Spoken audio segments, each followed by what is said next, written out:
जय श्री गणेश। जय माता दी। भक्तजनों, आपका स्वागत है हमारे आध्यात्मिक चैनल शिव भक्ति चैनल 232 में। आज हम आपको दुर्गा सप्तशती अध्याय 2 का पाठ सुनाएंगे। आप ध्यानपूर्वक सुने।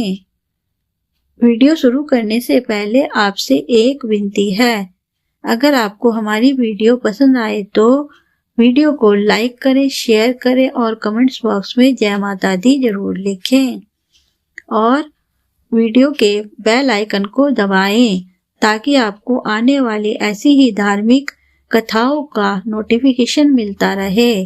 दुर्गा सप्तशती अध्याय 2। देवताओं के तेज से देवी का प्रादुर्भाव और महिषासुर की सेना का वध।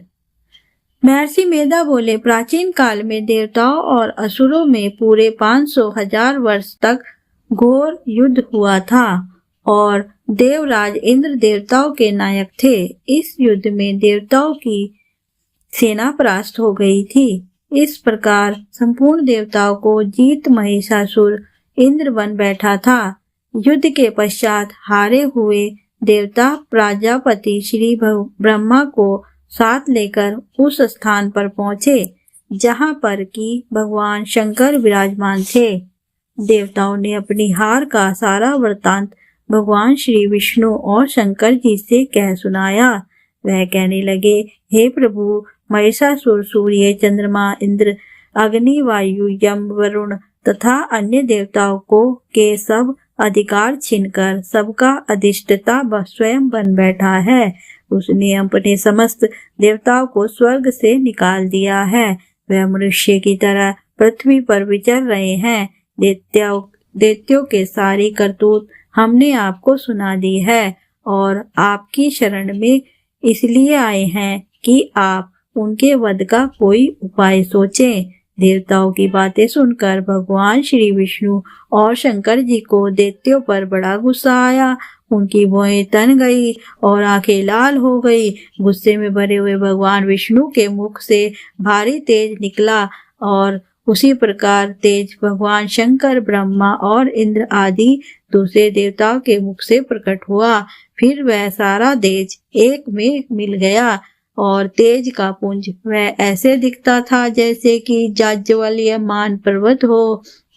देवताओं ने देखा कि उस पर्वत की ज्वाला चारों ओर फैली हुई है और देवताओं के शरीर से प्रकट हुए तेज की किसी अन्य तेज से तुलना नहीं हो सकती थी। एक स्थान पर इकट्ठा होने पर वह तेज एक देवी के रूप में परिवर्तित हो गया और अपने प्रकाश से तीनों लोकों में व्याप्त जान पड़ा। वह भगवान शंकर का तेज था जो उसमें देवी का मुख प्रकट हुआ। यमराज के तेज से उनके सिर के बाल बने और भगवान विष्णु के तेज से उनकी भुजाएं बनी। चंद्रमा के तेज से दोनों स्तन और इंद्र के तेज से जंगा तथा पिंडली बनी और पृथ्वी के तेज से नितंब बना। ब्रह्मा के तेज से दोनों चरण और सूर्य के तेज से उनकी उंगलियां पैदा हुई। पशुओं के तेज से हाथों की उंगलियां एवं कुंवार के तेज से नासिका बनी। प्रजापति के तेज से उनके दांत और अग्नि के तेज से उनके नेत्र बने। संध्या के तेज से उनकी भौहें और वायु के तेज से उनके कान प्रकट हुए थे। इस प्रकार देवी का प्रादुर्भाव हुआ था। महिषासुर से पराजित देवता उस देवी को देखकर अत्यंत प्रसन्न हुए।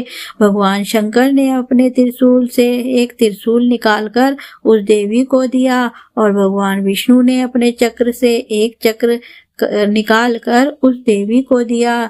वरुण ने अपने चक्र में से एक चक्र निकालकर उस देवी को दिया। वरुण ने देवी को शंख भेंट किया। अग्नि ने इसे शक्ति दी। वायु ने उसे धनुष बाण दिए। सहस्त्र नेत्रों वाले श्री देवराज इंद्र ने उसे अपने वज्र से उत्पन्न करके वज्र दिया और ऐरावत हाथी का एक घंटा उतार कर देवी को भेंट किया। यमराज ने उसे काल दंड में से एक दंड दिया। वरुण ने उसे पाश दिया। प्रजापति ने उस देवी को स्फटिक की माला दी और ब्रह्मा जी ने उसे कमंडलू दिया। सूर्य ने देवी के समस्त रोमों में से अपनी किरणों का तेज भर दिया। काल ने उसे चमकती हुई ढाल और तलवार दी, उज्ज्वल हार और दिव्य वस्त्र उसे भेंट किए। उसके और इनके साथ ही उसने दिव्य चूड़ामणि दी, 2 कुंडल, कंकण, उज्ज्वल अर्धचंद, बाहों के बाजूबंद, चरणों के नुपुर, गले के लिए सुंदर हंसली और उंगलियों के लिए रत्नों की बनी हुई अंगूठियां उसे दी। विश्वकर्मा ने उनके परसा दिया और उसके साथ ही कई प्रकार के अस्त्र और अभेद कवच दिए और इसके साथ अतिरिक्त उनमें से कभी न कुम्हलाने वाले सुंदर कमलों की माला भेंट की। समुद्र ने सुंदर कमल का फूल भेंट किया। हिमालय ने सवारी के लिए सिंह और तरह तरह के रतन देवी को भेंट किए। यक्षराज कुबेर ने मधु से भरा हुआ पात्र और शेषनाग से ने उन्हें बहुमूल्य मणियों से विभूषित नागहार भेंट किया। इसी तरह दूसरे देवताओं ने भी उसे आभूषण और अस्त्र देकर उनका सम्मान किया। इसके पश्चात देवी ने उच्च स्वर से गर्जना की। उसके इस भयंकर नाद से आकाश गूंज उठा। देवी का वह उच्च स्वर से किया हुआ सिंहनाद समा न सका। आकाश उनके सामने छोटा प्रतीत होने लगा। उससे बड़े जोर की प्रतिध्वनि हुई, जिससे समस्त विश्व में हलचल मच गई और समुद्र कांप उठे। पृथ्वी डोलने लगी और सबके सब पर्वत हिलने लगे। देवता ने उस समय प्रसन्न हो सिंह वाहिनी जगतमयी देवी ने कहा, देवी तुम्हारी जय हो। इसके साथ महर्षियों ने भक्ति भाव से विनम्र होकर उनकी स्तुति की। संपूर्ण त्रिलोकी को शोक मगन देखकर दैत्यगण अपनी सेनाओं को साथ लेकर और हथियार आदि सजाकर उठ खड़े हुए। महिषासुर के क्रोध की कोई सीमा नहीं थी। उसने क्रोध में भरकर कहा, यह सब क्या उत्पात है। फिर वह अपनी सेना के साथ उस ओर दौड़ा जिस ओर से भयंकर नाद का शब्द सुनाई दिया था और आगे पहुंचकर उसने देवी को देखा, जो कि अपनी प्रभा से तीनों लोकों को प्रकाशित कर रही थी। उसके चरणों के भार से पृथ्वी दबी जा रही थी। माथे के मुकुट से आकाश में एक रेखा सी बन रही थी। उसके धनुष की टंकार से सब लोग क्षुब्ध हो रहे थे। देवी अपनी सहस्त्रों भुजाओं को संपूर्ण दिशाओं में फैलाई खड़ी थी। इसके पश्चात उनका दैत्यों के साथ युद्ध छिड़ गया और कई प्रकार के अस्त्र शस्त्रों से सब की सब दिशाएं उद्भाषित होने लगी। महिषासुर की सेना का सेनापति चिक्षुर नामक एक महान असुर था। वह आगे बढ़कर देवी के साथ युद्ध करने लगा और दूसरे दैत्यों की चतुर्गणी सेना साथ लेकर चामार भी लड़ने चला और 60,000 महारथियों को साथ लेकर उद्रग नामक महादैत्य आकर युद्ध करने लगा और महाहनु नामक असुर 1 करोड़ रथियों को लेकर, लोमा नामक असुर 5 करोड़ सैनिकों को साथ लेकर युद्ध करने लगा। वाष्पकल नामक असुर 60 लाख असुरों के साथ युद्ध में आ डटा। विडाल नामक असुर 1 करोड़ रथियों सहित लड़ने को तैयार था। इन सब के अतिरिक्त और भी हजारों असुर हाथी और घोड़े साथ लेकर लड़ने लगे। इन सब के पश्चात महिषासुर करोड़ों रथों, हाथियों और घोड़ों सहित वहां आकर देवी के साथ लड़ने लगे। सभी असुर तोमर, बिंदीपाल, शक्ति, मूसल, खड्गों, परसों, पट्टियों के साथ रणभूमि में देवी के साथ युद्ध करने लगे। कई शक्तियां फेंकने लगे और कोई अन्य शस्त्र आदि। इसके पश्चात सब के सब दैत्य अपनी अपनी तलवारें हाथों में लेकर देवी की ओर दौड़े और उसे मार डालने का उद्योग करने लगे। मगर देवी ने क्रोध में भरकर खेल में उन सब के अस्त्र शस्त्रों को काट दिया। इसके पश्चात में ऋषि और देवताओं ने देवी की स्तुति आरंभ कर दी और वह प्रसन्न होकर असुरों के शरीर पर अस्त्र शस्त्रों की वर्षा करती रही।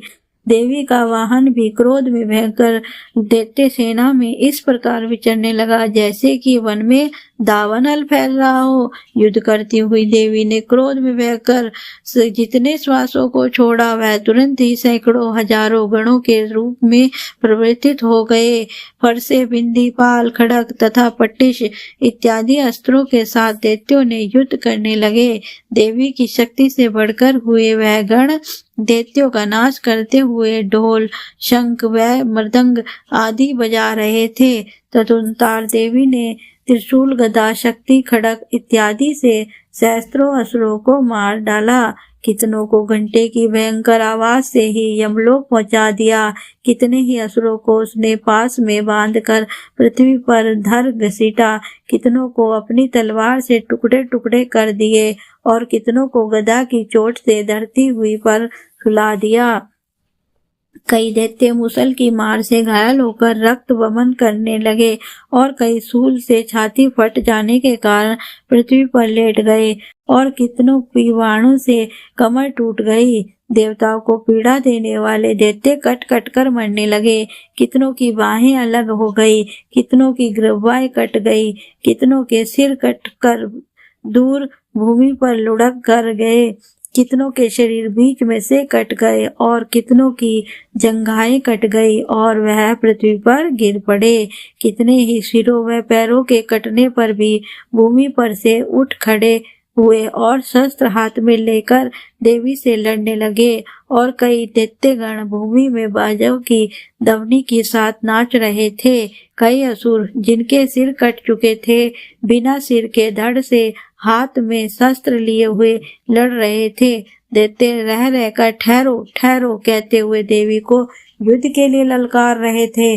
जहाँ पर वह यह घोर संग्राम हुआ था वहां की भूमि रथ, हाथी, घोड़े और असुरों की लाशों से भर गए थे और असुर सेना के बीच में रक्तपात होने के कारण रुधिर की नदियां बह रही थी। और इस तरह देवी ने असुरों की विशाल सेना को अक्षण भर में इस तरह से नष्ट कर डाला जैसे तृण काष्ठ के बड़े समूह को अग्नि नष्ट कर डालती है।